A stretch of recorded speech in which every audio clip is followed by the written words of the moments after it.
Rock and roll deya tanilgan musiqiy yo'nalish aslida blyuz janridan paydo bo'lgan. Amerikada ilk bor 1950-yillarning o'rtalarida yangragan ohanglarga sayqal bergan shaxs saksofon ustasi Grady Gaines. Amerika ovozi yaqinda Houston shahrida bo'lib, bu san'atkor bilan suhbatlashdi.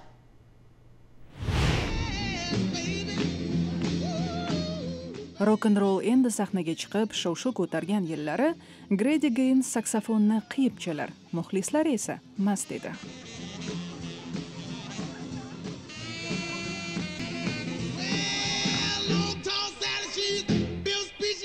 ...1956-yilgi mana bu hujjatli filmda ko'rib turganimizdek, yoshlar musiqani sevib tinglar, bu esa irqiy farqlarni yengib o'tishga yordam berar edi.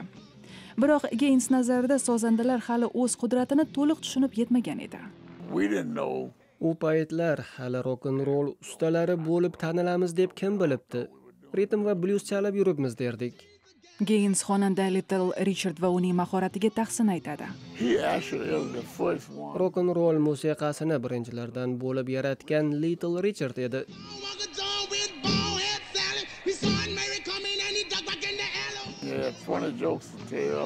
Ajoyib hazillari bor edi.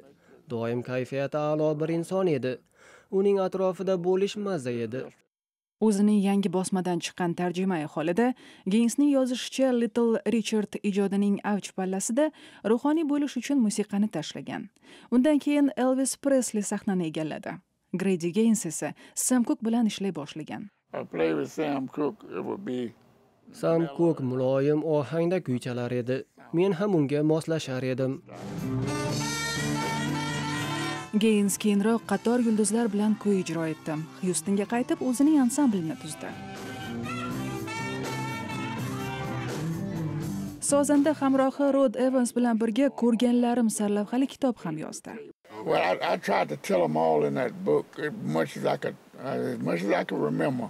And every time I read that book, it's just like me reliving my life over again.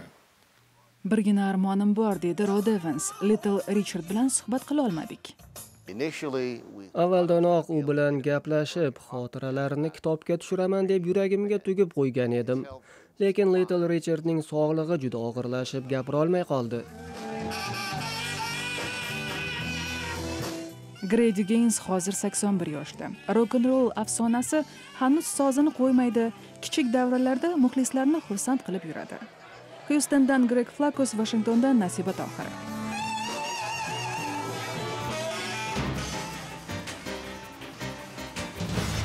Saytimizga kirib turing, ijtimoiy tarmoqlarda ham bormiz. Kundalik yangiliklar tahlili o'sha yerda.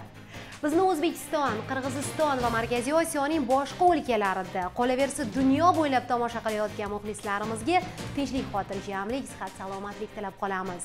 Xonadoningizdan shodlik va baraka arimasin.